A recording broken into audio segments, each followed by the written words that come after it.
Brad Johnson, formerly of the Texan, and Jasper Scherer, politics editor at the Texas Tribune. Thank you so much, and welcome back to Eye on Politics.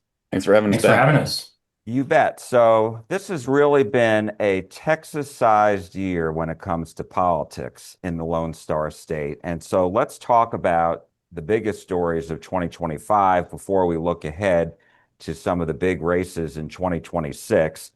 And unfortunately, we have to start with just the horrific, deadly flooding we saw in central Texas, where at least 135 people lost their lives. And I'm wondering, what do you think the lasting impact will be on what happened? Obviously, there was a flurry of legislative activity, a lot of bills passed. Brad, we'll start with you. Well, first off, there's going to be a lot of litigation ongoing for years to come between particularly parents of the children who died at Camp Mystic. I'm sure there will be others too, for especially for the standalone people that were in the campsite that were swept away. Yeah. On the legislative front, there were bills passed, regulations established, and now they have to put it into action. And there's going to be a lot of friction between with that implementation. A lot of camps have suggested they're going to be forced to close if they don't comply with this. That comes with, for some of them, pretty large expenditure in terms of moving cabins away from the floodplain. So a lot of stuff left to come on this, and it's going to be felt for years to come. Jasper. Yeah, I mean, I think Brad touched on some of the regulations that were put in place by the legislature over the summer in response. I mean, I think that'll be one of the more kind of immediate effects that we'll see, just, requiring these overnight camp operators to come up with emergency plans with, evacuations just aimed at preventing, a repeat of the horror that we saw on July 4th. Prohibiting the state from issuing licenses when these camps have cabins in certain, dangerous floodplain areas. So I think, just going forward, clearly this issue is being taken more seriously. And, I think we could potentially just see sort of a effect of folks taking the threat of flooding more seriously. I mean, we saw this after Hurricane Harvey in 2017, it was all systems go responding to this. And I think folks, there was a big statewide flood plan that got implemented. So I think, there's the tangible immediate effects, but then also just kind of the mindset shift of folks thinking about, what can happen from these natural disasters and how bad it can get. Yeah, and the other thing that was mentioned when you guys, I think Brad, you brought it up as far as these fees, and Jasper, you too, and some of these fees for licenses have gone up dramatically for these camps, thousands of dollars from where it was just, I think, hundreds of dollars before. And so there has been some pushback on that, I've read. And how far do you think that's going to go? Well, well, I think we've at least seen some of the camps going as far as saying that this is going to force them to shut down. So, I think um, to the extent that they have leverage to push back, in future legislative hearings when some of these camp leaders are called to testify, I'm sure they'll, make their displeasure heard if they're up before these lawmakers. But, at the end of the day, it's this isn't a group of camp operators that has like a organized existing lobby in place where they can push back in a concerted way like some other organizations. So it feels like maybe they have more limited capabilities, and they're really going to be more under the microscope. I mean, we've seen Lieutenant Governor Dan Patrick talking about calling some of the Camp Mystic leaders up to testify and sort of scrutinizing how they handled this. So, they're going to be in a position of fielding difficult questions and less in a position, I think, of making demands, if you will. And the other thing that we saw is these outdoor warning sirens already start going up in Kerr County, where they never put these up. What do you make of that? I mean, I knew this was going to happen pretty quickly because when people realized that there were no warning sirens in these areas, it was shocking. Yeah, and clearly that was one of the first requirements put in place by the legislature for this in response to it. It's one of those situations where uh, you never think you need it until you do. And these localities put off these expenditures for years and years until something like the catastrophe like this happens, and then they have no choice. And so it's like an insurance policy. Do you pay on the front end to prevent catastrophe, or do you deal with the consequences after? And we're seeing Kirk County dealing with the consequences after. Yeah. Anything else on this topic that you think is worth mentioning before we move on? I'll add that we should mention that the sheer human cost of this. Parents are never going to see their children again. Children are never going to see their parents again who were swept away in that campsite. Whole families swept away. That is an incalculable cost to the state of Texas, and it was a very sad day. And Oh, every time this comes up, it remains a very sad topic. So that should never be forgotten. yeah. It was absolutely devastating um, for people because you either have children of your own or you know families who went through this, or it was horrible. So let's talk about another big story this year, which we're still really seeing the repercussions, and that is redistricting in Texas and on so many different levels that we've seen. So first, it was, we saw the quorum break by the Democrats in the House. And finally, they came back and, Republicans voted out that bill as we knew they would. Then the court, case goes to court. And then we just saw what happened on December 8th, the filing deadline, especially up in our area, North Texas, a lot of last minute filings. And then plus all the legal challenges from the governor and the attorney general to some of the state lawmakers. So let's, I guess, start with what are your takeaways? Brad, actually, Jasper, we'll start with you this time. Yeah, I mean, I think one big takeaway is just that this sort of showed how Republicans had completely solidified their grasp of the legislature and really just sort of eviscerated any chance of pushback from Democrats. I mean, I think that had already been the case for some sessions, but this session really, when you pair this with some of the other issues where Republicans just got their way, checked off a lot of boxes on big kind of white whale issues that had evaded them for years, then you go into the special session where Democrats did really pretty much everything they could have to put up roadblocks, make life difficult for Republicans, and even you look at the initially favorable court ruling for Democrats striking down the map. Even with that, you eventually get to the Supreme Court, and it's the map stays in place. So I think just Democrats put out all the stops they could, and at the end of the day, there was nothing they could do. I think one other takeaway as well is that looking at kind of the national picture here, because I think Texas sort of set off this big arms race. We're still seeing that reverberate in other states.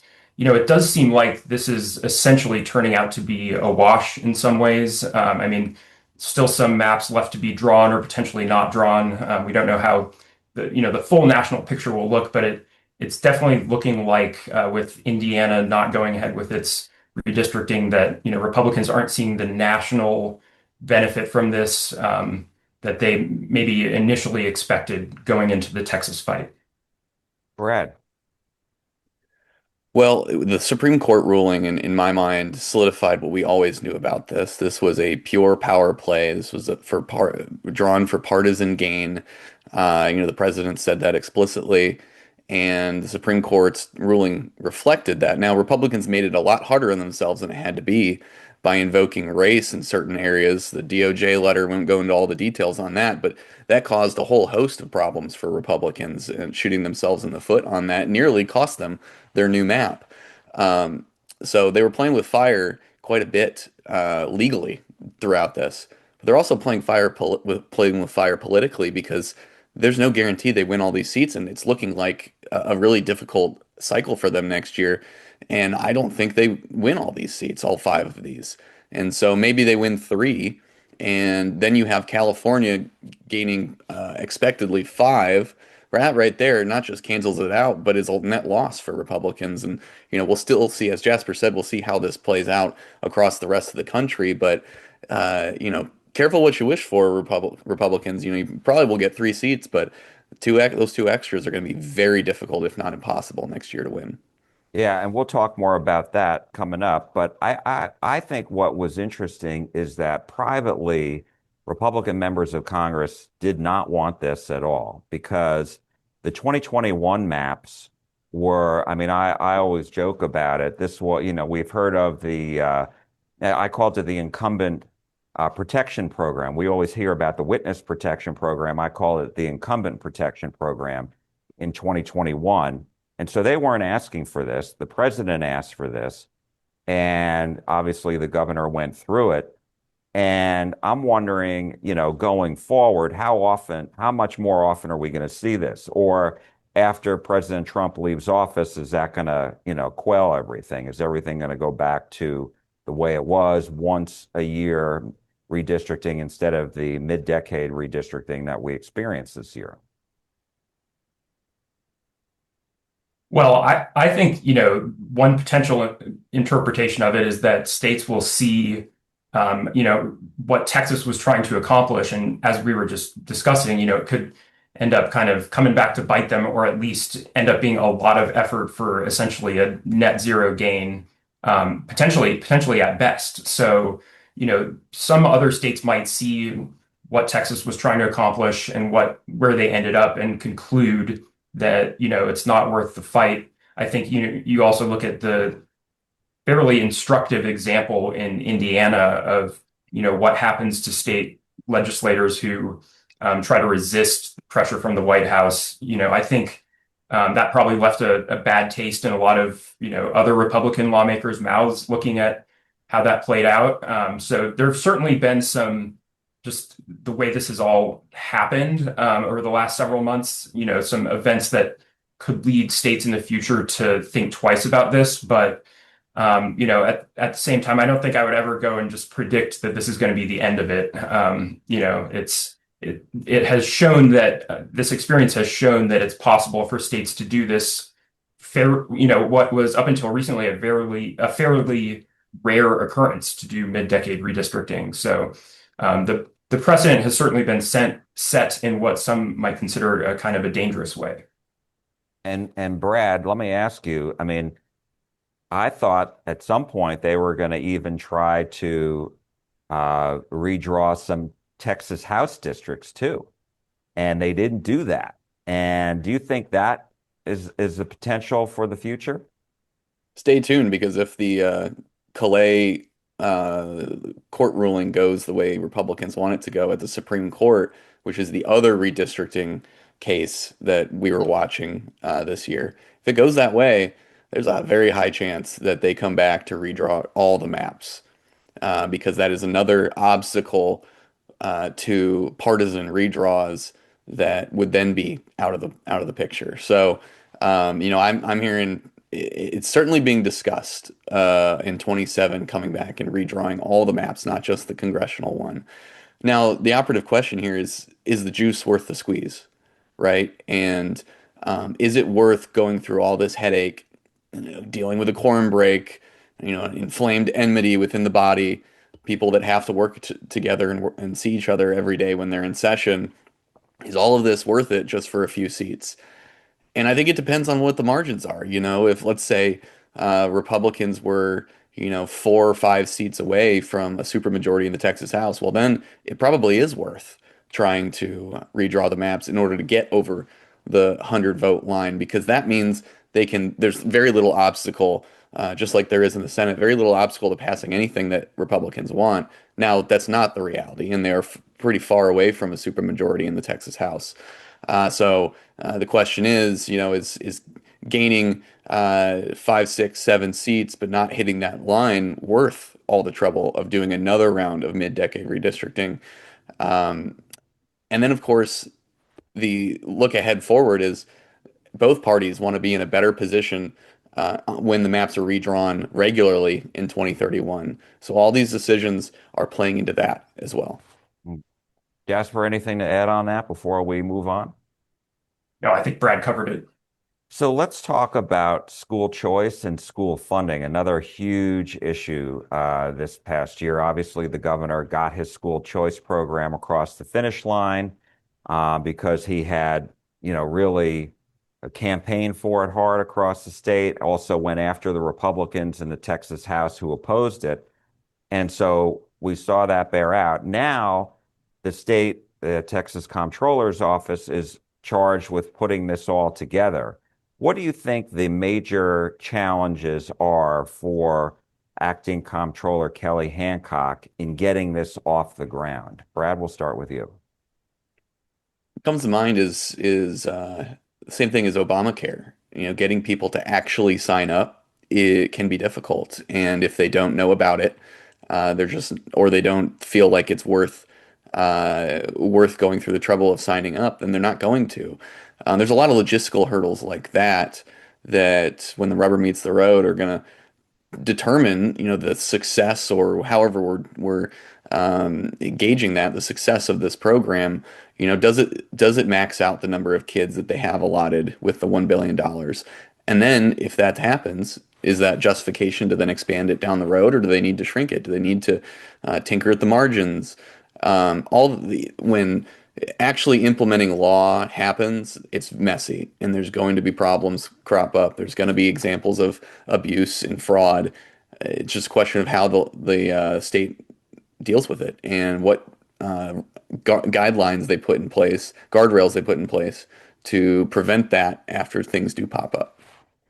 And don't you think, Brad, the biggest challenge, or Jasper, the biggest challenge is going to be does the state attract enough low income and disabled students? Because that's what the Republican leadership really wanted to focus on, prioritize these groups of students. And if that doesn't come to pass, could that prove to be a political problem for Republicans? Because we're going to know, I mean, the rollout is going to start, this is going to start in the fall before the election. Right. So do you think that that has some potential political traps here?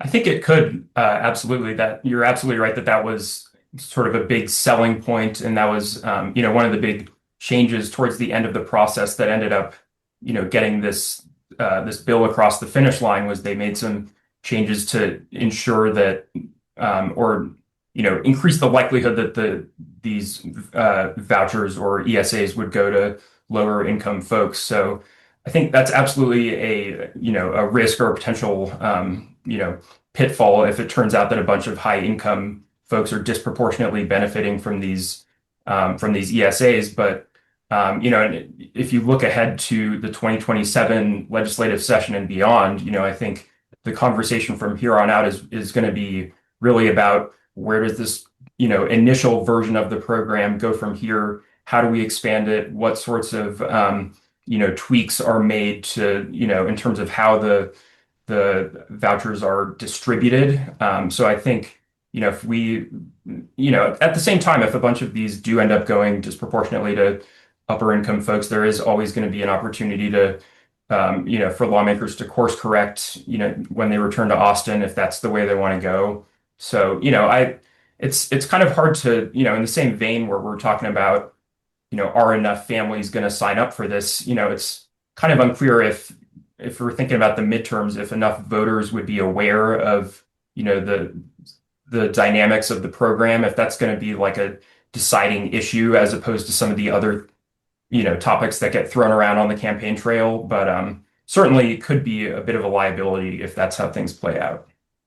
And long-term cost, I mean, because Democrats, if you remember, kept saying this could cost, $8 billion dollars, or, it could go sky high based on the growth projections that they were seeing. And I remember asking the governor about it, and he said the legislature is charged with figuring out the budget, and they'll figure it out. What do you make of that, Brad, as far as the potential costs? Well, there's a lot of talk about putting a cap on this program during the session and whether that's a person cap or a monetary cap. And what they settled on ultimately was the cap that exists is the amount of money the legislature is willing to appropriate. And start off, that was $1 billion. It'll probably grow next biennium, I bet.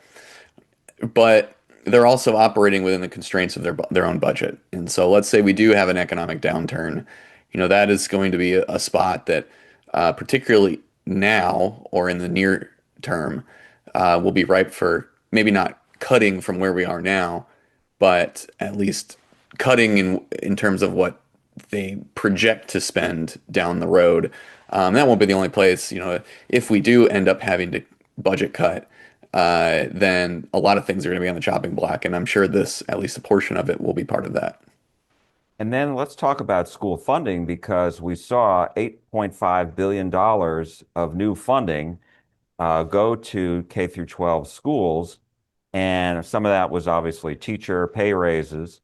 But this was part of this money was really the $4.5 billion that sat on the table from the 2023 session that just stuck around. And so I'm wondering, politically speaking, do you think this was good enough? Do you think Republicans are going to have to spend more on this? What's your take? Brad, we'll start with, Yeah. or Jasper, whoever wants to start. Well, I'll just say, I think it was good enough in that it disarms Democrats from sort of having the full extent of their campaign talking point, about going after Republicans for not adequately funding schools. Of course, that'll still be, a part of their campaign literature and what they're talking about on the stump, but it gives the Republicans a more powerful, counterattack where they can say, look, we put $8.5 billion into school funding. What more do you want from us? So, it definitely changes the conversation a little bit as far as how this will play out on the campaign trail. But, at the end of the day, I think, Democrats are also going to be talking a lot about the school voucher, the school ESA program, and sort of warning about the potential for, okay, if we have a downturn in the future and the Republicans want to continue growing or at least maintaining the size of the ESA program, where did they find that money? When the state had a surplus, over the last couple sessions, it's easy for Governor Abbott and folks implementing the voucher program to say, we're not diverting money from public schools. The Democrats are being dishonest about that talking point.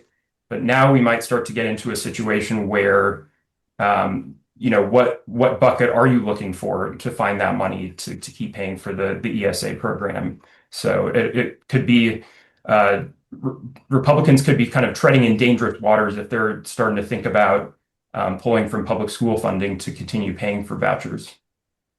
And my last question on this topic before we move on to 2026 is, the state is spending a lot of money here on a variety of things because you have the general revenue budget, which they always like to say lives within it's a conservative budget. It lives within population growth and inflation. But then through these constitutional amendments, you have all this other mandatory spending going on. Money's still coming from somewhere. And so my question is, what's going to happen with the surpluses that we see, the rainy day fund that we see, which are huge now. But I don't think a lot of people realize when they talk about the surplus that we got coming into this year, more than half of that was from the savings that, we didn't use all the surplus from the 2023 year. And I don't think a lot of people realize that. But that stuck out to me when then Comptroller Glenn Hager told me that. And so I don't know how much more money the state is coming in. Sure, we've got a lot of growth, but I do think that's going to be something to watch in 2027. Yeah, and the costs are rising for everything. And so if you have even a little bit of a drop off, which it seems everyone is expecting not to have the same kinds of surpluses we've had the last two cycles. So if you have even a little bit of a drop off in the amount of money that's sitting in the Treasury, then costs are rising in tune with that. What are you going to do? If at some point you're going to have to cut. And the state of Texas budget, my first session was 2019. The budget then was $250 billion. This year they passed, I think, $338 billion budget. it's a huge increase. And like you said, Jack, a lot of it's coming from this extra constitutional spending, but also, COVID spending left over from the federal government that is now finally being emptied in terms of the coffers being spent.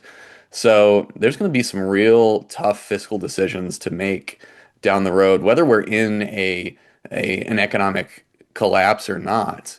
I don't think anyone's projecting a deficit, although that is always a possibility if things turn the wrong way.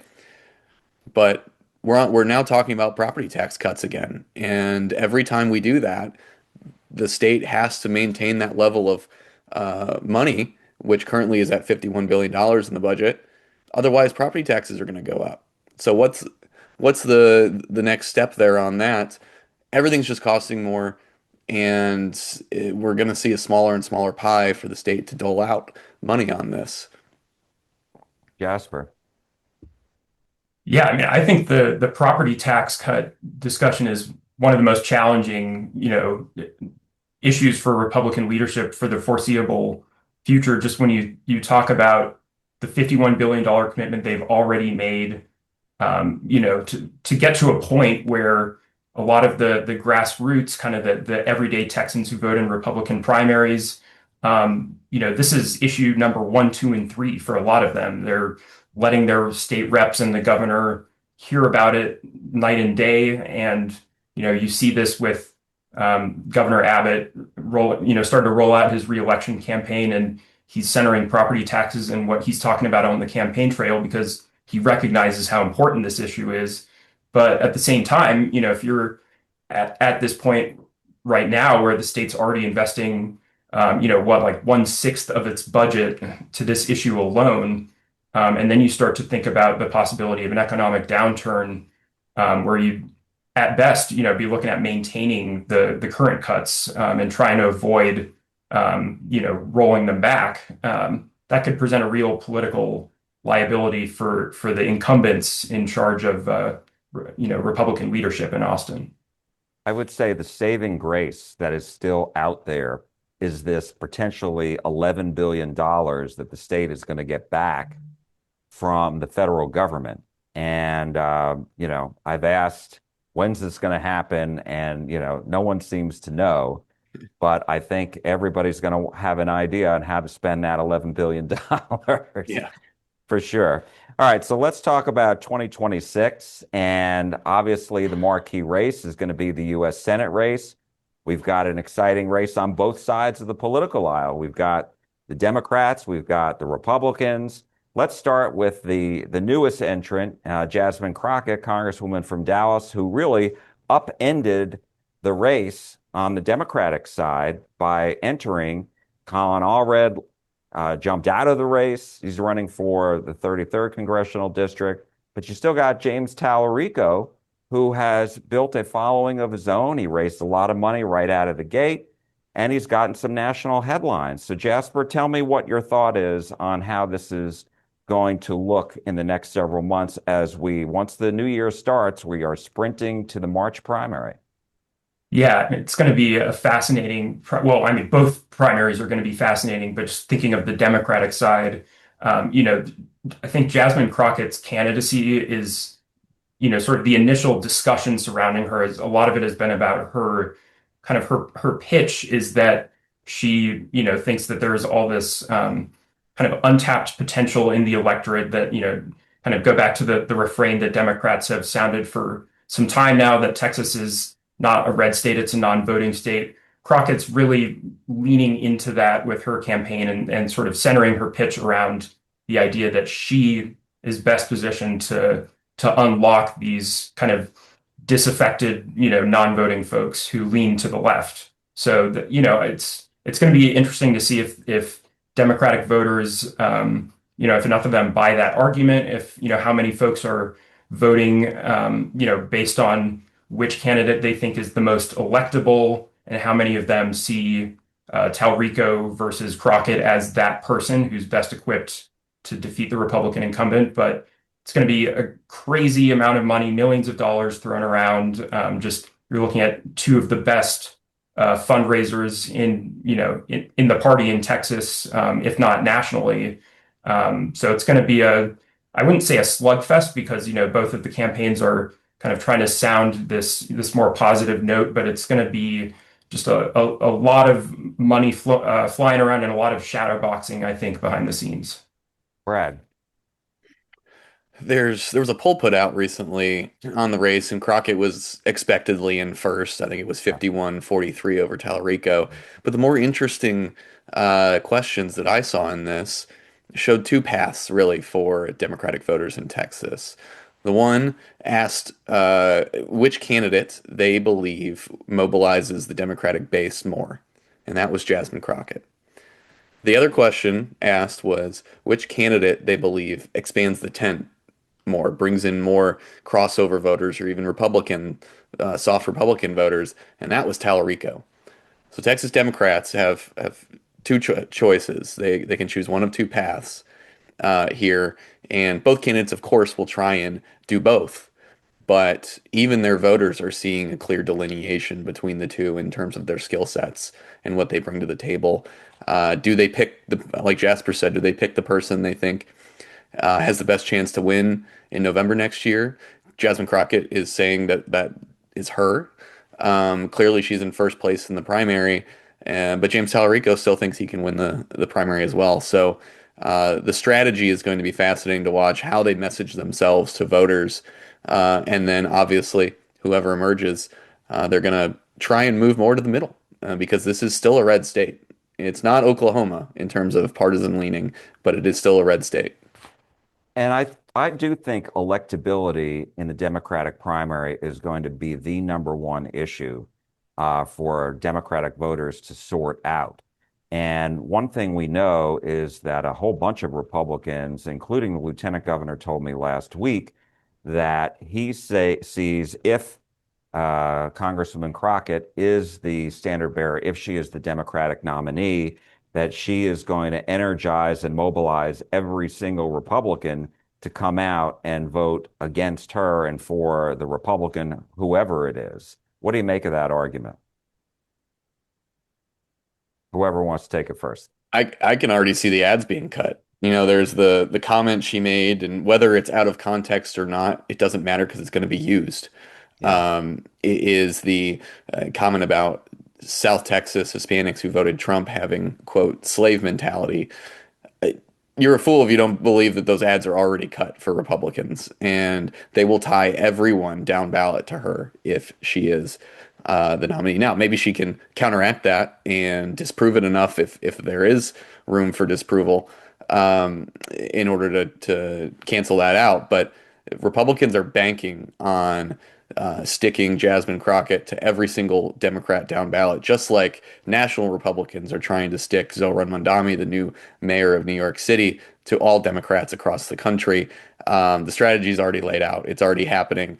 It's just a question of whether it actually works. Jasper? Yeah, I mean, I would think that Crockett would unlock more Republicans than Talrico. Just sort of on paper, you look at some of the more inflammatory comments that she's made, and just the degree to which Republicans are kind of licking their chops to put those comments in all of their ads, as Brad was just saying. But and I think we could look back to historical examples when Beto O'Rourke was running against Ted Cruz in 2018. There was a lot made about, Beto turning out all these legions of Democratic voters to vote for him. But on the flip side, Cruz was, I think, quite effective as well at sort of framing O'Rourke as this flaming liberal and, kind of painting that race as a battle for the future of Texas. And, you saw a hefty Republican turnout in that race too. So we definitely have like historical precedent for, kind of a not inflammatory, but just if Republicans see a threat, they've been able to activate their base, based on who is running on the Democratic side. So definitely think Crockett we could see the same effect if she's the nominee. Jack, can I add something on this? Yes, please. So in 2018, Beto drove a lot of support for the Democrats down ballot, but quality candidates down ballot also drove support for Beto up ticket. And Democrats in Texas have fielded candidates or challengers in every state and federal race in Texas.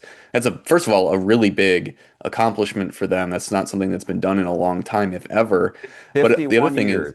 51 years. 51 years. Yeah. The other thing is with that, it requires Republicans to spend their resources in places they might not otherwise have had to do. And so if Democrats can replicate that kind of two-way momentum that happened in 2018, if they field quality candidates like they did down ballot in 18, of which James Tallarico was one, then they can make this a closer race and drive success down ballot. Success next year for Democrats is not winning the Senate race. It is retaking some of these lost Texas House seats and preventing Republicans from winning all five or a large chunk of those new congressional seats. Anything after that is just gravy for them.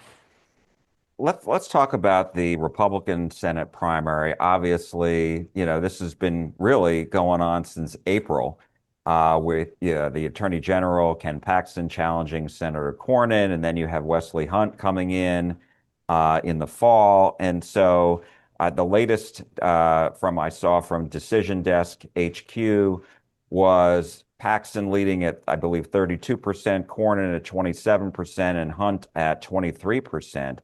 With still a lot of people undecided, people really haven't focused on it. But after the first of the year, I think they are going to start focusing on it. And one of the questions I have is, does Paxton's divorce, which has been very well publicized, does that hurt him among some of his support? Whoever wants to start first.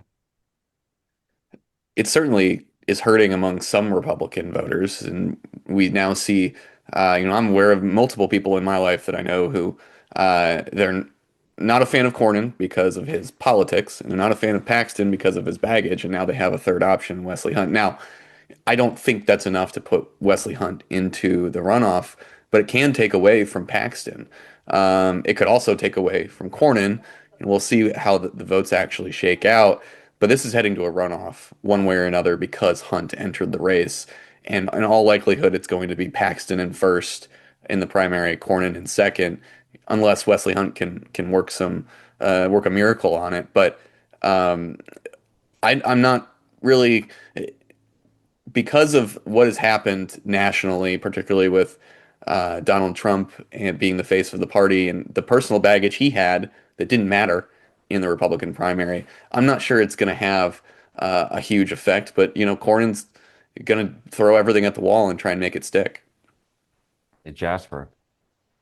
I mean, it certainly hasn't cost him to this point, not necessarily his divorce specifically, but just his other baggage. He has shown himself to be so Teflon-like that it's kind of hard to look at this latest development and say, okay, this is going to be the thing that, really causes voters to turn away from him. That said, in past primaries that Paxton has been in, I guess there has been, at least in one case, an alternative option when George P. Bush was running against him in the primary. I think Wesley Hunt maybe is trying to pitch himself as a more conservative challenger. I think folks were maybe queasy about getting on board with Bush back in 2022, just because they weren't as comfortable with his, conservative bona fides. But we saw Paxton face a challenger back then when he had, ongoing legal troubles hanging over his head that have since been resolved. So, it's hard to see the divorce itself causing a mass exodus from the Paxton camp. I think one of the interesting things that will be worth watching is, does Paxton do any interviews with Texas reporters and ask the questions? Because Republicans have historically said they really like to vet their candidates. And when you don't sit down and answer any questions, if you're just going on Fox or just going on Newsmax, et cetera, and you're not answering questions local Texas reporters, it does raise the question of why not? Where is he on the issues? And where is he? How does he answer for the past political baggage? And so I think that is something that's going to be worth watching. All right, let's talk about the governor's race. Obviously, we know the governor and the lieutenant governor, they're going to win their primaries, no problem. On the Democratic side, where do you see this shaking out? I know this Texas Southern poll came out and it says that Gina Hinojosa has a big lead over the other two major candidates, Andrew White and Chris Bell. What do you make of that race? I I would say, and obviously the polling shows that Hinojosa is the front runner, but a lot can change between now and then, and it's really still a free for all because it's so early. Voters really have not made up their minds on any of this, particularly in a lower profile race like the governor's race, which is weird to say, but the Senate race is soaking up all the oxygen politically for everyone in the state. The governor's race is really about who wants to take one for the team against Abbott and his 90 million dollar war chest. It will probably be more by the time we hit the next filing deadline in January. Uh, and, and their job is to try and force him to spend money in his race instead of in other races, like for judicial seats in Harris County or in South Texas, in order for Democrats elsewhere to maximize whatever returns they can get next cycle. It's kind of it sucks to say that for the candidates themselves that it's kind of a lost cause, but that doesn't mean that victory over Abbott is the goal. And I don't think that is the objective. I think the objective is to make him spend his own money on himself and not anyone else. Jasper. Yeah, I mean, looking at the the state of the Democratic primary to take on Abbott, I think Gina Hinojosa was at 41% in that most recent poll, everyone else being in single digits. But the other big number was the 42%, I believe, that were undecided, that that the undecided being the other candidate that was kind of jockeying seriously with Hinojosa.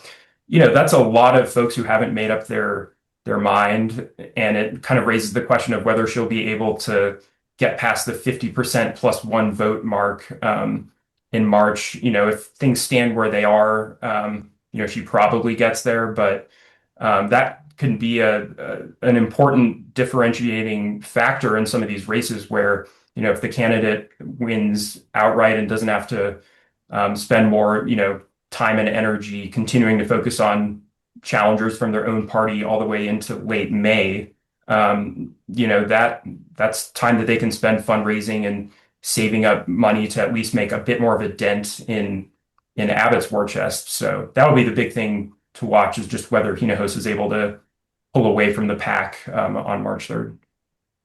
I know we've covered a lot of ground. I just have to ask you about the Attorney General's race, which is open because Paxton's running for Senate. So on the Republican side, is this Congressman Chip Roy's race to lose, Jasper?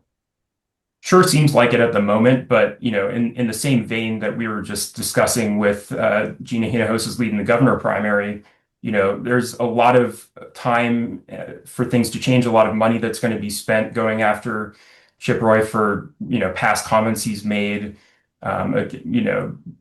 minimizing or criticizing President Trump. There's going to be all kinds of things thrown around, barbs thrown, candidate forums where people can put their foot in their mouth. So I think it's Chip Roy's to lose, but Aaron Wright's former aide to Paxton, who's got his endorsement and has been gone up through the conservative pipeline, has all kinds of allies rooting for him to win this race. I mean, he's you could sort of look at him as the dark horse at this point. He's starting essentially from the opposite position as Chip Roy. Doesn't have his name out there in the limelight from all the stands that Roy has taken in Congress. So it'll just be a matter of whether Wright really has enough time and money to make up that difference at this point. Not to minimize the other two candidates as well, Joan Huffman Mays Middleton will, have a whole lot of money to spend themselves to try to make a dent in the other two candidates' margins. Brad? I think this is the most interesting race pound for pound Mm. next year. Obviously, everyone's paying attention to the Senate race, but this, in my mind, is the most interesting one.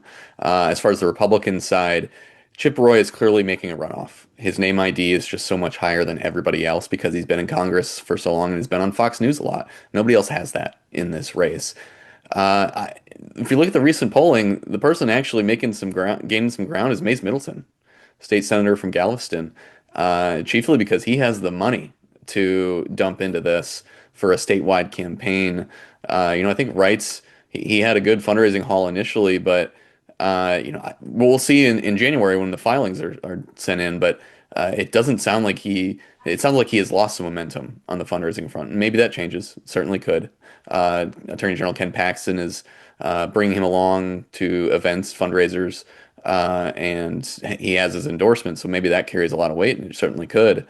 But in my mind, I see Mays Middleton making the runoff at the moment with Chip Roy. And then in runoffs, we know are just weird things. All bets are Yep. off with them. Any, Yep. you could have a candidate finish with 12%, make the runoff against the pack leader, and then win. It's Mm. certainly possible. And Mays Middleton, again, has the money to run this kind of statewide campaign. It's kind of the same playbook as Cornyn is doing with just dumping millions and millions of dollars into this race when other candidates are not, and just filling the vacuum. And that naturally boosts his name ID numbers. And so this race, nobody really is not paying much attention to it because, again, everyone's watching the Senate race. And so just having your name out there on TV will go the extra mile on bringing people to your side when it comes to the ballot box. I believe that Middleton pledged he was going to spend $10 million. And he'll Uh, spend 10 million more if he has to. wow. Yep. All right, let's talk about the Democratic primary. Where do you see this shaking out? I know this same Texas Southern poll came out and showed, obviously, I think it was 57% of people haven't decided. They're unsure because neither of these candidates is a household name statewide. You got Nathan Johnson, state senator from Dallas. You've got Joe Jaworski, former Galveston mayor, and then Tony Box, a newcomer who is an attorney in Dallas. Brad, what do you I mean, think? Or Jasper, go ahead. I think this one's just going to come down to who's going to be able to raise the most money combined with, who's going to be able to paint the most compelling electability pitch to the Democratic electorate. All three of these candidates are starting, as we saw from the high number of, folks who responded to that poll saying they didn't know enough about any of the three candidates. All three of these guys are starting off not from zero, but from pretty low down, down the chart. So I think it's just going to be a battle of who can raise enough money to get their name before, the most eyeballs in the compressed timeline that we have with the Texas primary. Combined again with, we were talking earlier about the electability, portion of this. I mean, I think the Democratic electorate is at sort of this desperation point where, I agree with Brad, they're going to be going for whoever they think has the best chance of winning, not necessarily, ideologically who lines up with them the most closely. So I think it'll be those two factors that decides who wins this three-person race. And Brad? Yeah, this one's wide open. It's clearly going to a runoff for sure between whoever it is. It's the top two. I think the Texas Southern poll that you mentioned proves that. The one thing I would mention, though, that Joe Jaworski has over everyone else is he's been on a statewide ballot before, at least for the primary. He ran for attorney general last time around and didn't win the nomination, but he's been on the ballot. And it's not that you can't buy that kind of name ID, but it takes a lot of money. And just as I mentioned with Mays Middleton in the Republican primary, so he has that baked in. Now, do people remember him enough to poll, enough support to win? I don't know, but it gives him a higher floor than these other candidates who have not run on the statewide ballot before. Nathan Johnson and Tony Box are both from Dallas, and so they'll be fighting for the same home turf. And I think I'd give the advantage to Johnson there since he is an elected official and has been established for a while. He's also a very quality candidate, and I think Democrats would ideally like him to be the nominee. But it's not up to the party apparatus; it's up to the voters, and there's a lot of ground left to be had on this. And like Jasper said, a lot of it's going to be determined by who has the money to get their name out there. And I will just add Yeah, go quickly ahead. on the electability front, Nathan Johnson can point to his history of having flipped his state Senate district from Don Huffines back in 2018. So that's just one more kind of bit of his arsenal in this primary. And then lastly, let's talk about what Brad had mentioned before about these, I think, three congressional districts in South Texas that are really interesting. You've got the 28th with Cuellar, and then we saw President Trump pardon him of the federal charges. Cuellar is tough to beat down there, but a Republican who's running against him, the county judge, I think that's going to be an interesting race, even though that district is going to skew a little bit more red than it was before. Then you've got the 15th district with Monica de la Cruz, and she is the incumbent, and that is a Republican district, but maybe a little less so than before. And then you've got the 34th congressional district with the incumbent Democrat, Vicente Gonzalez, and there's a wide range of Republicans running for that race because that district is now drawn more red. So what do you make of all this? How do you see these races shaking out? Whoever wants to go first. Yeah, I see pretty high profile clashes in each of these. You mentioned Cuellar versus Tano Tijerina, who is a recent party flip. You've got Vicente Gonzalez in the 34th, probably against Myra Flores, but that's still an open primary, and there's a good chance that goes to a runoff, and then all bets are off there. But I'm most interested in the 15th Monica de la Cruz seat. Everyone expects Bobby Polito, the Tejano music star, to win that nomination for the Democrats, and that gives the Democratic candidate there the kind of celebrity that Donald Trump had when he ran for president, and that's the kind of stuff you can't replicate. Everybody down there knows who Bobby Polito is. Now, whether they vote for him, different question entirely. But that seat is particularly if it is a really bad year for Republicans, which it could be. That's one that, even though it wasn't among those projected flips or ones that was really altered a lot by the redistricting, that's one that Republicans could still lose, particularly if a high quality and highly notable candidate is the Democratic nominee down there. Jasper. Yeah, it's funny that, three of the most competitive congressional races in the state are in this South Texas region, just because it also happens to be the part of the state that's just the most politically volatile, the hardest to predict right now, with some of the really wild swings that we've seen, with Latino voters shifting to the right in kind of the central area where all three of these districts are located. Some of them also go up all the way into central Texas, so it's the conversation gets a little more confusing there. But I think, especially looking at Henry Cuellar's race, I mean, you would think that this would be the year where kind of the stars are aligning in some ways for Republicans to take him out finally, with his district drawn from, I think it went from a district Trump carried by 7 percentage points to one he would have carried by 10 under redistricting, combined with Judge Tijerina, definitely the most formidable candidate that Cuellar has faced on the Republican side. And you've got that Latino voter shift that saw, I believe Cuellar won his reelection by maybe 5 or 6 percentage points in 2024 against a very underfunded opponent. So all those factors are coming together to be really tough for Cuellar. Then on the flip side, it's as Brad was just saying, this looking like a really difficult midterm year for Republicans. So that it just might be the kind of countervailing national forces that come in to save the day for Cuellar at the end. And you could say the same about the Vicente Gonzalez seat. That one went from Trump plus 4.5 to also Trump plus 10. Looking like on paper a really tough battle for Gonzalez, but Trump plus 10, in a midterm year where Democrats are seeing some sort of blue wave, that's that's actually looking pretty okay if you're coming from Vicente Gonzalez's camp. So it'll be fascinating to watch all three of these races. Jack, let me add one more thing on that. You know, the Yeah. 28th district, it was actually made slightly bluer. It went from a D51 seat to a D53 seat. And now that's different from Trump plus 10. But voters down there, they're not Republicans. They're not reliable Okay. Republican voters. They are more willing to vote Republican than they have been in years past. But they still split the ticket down ballot. And so even though Republicans can pound their chest and say that, oh yeah, this is a Trump plus 10 district, the actual facts on the ground of it differ and are less favorable even than the former district that was redrawn. So that's another reason why things down in South Texas for Republicans with this new map are dicey. That's interesting. And so, given the fact that it is more blue, then how is it the Republicans think they're going to pick that seat up?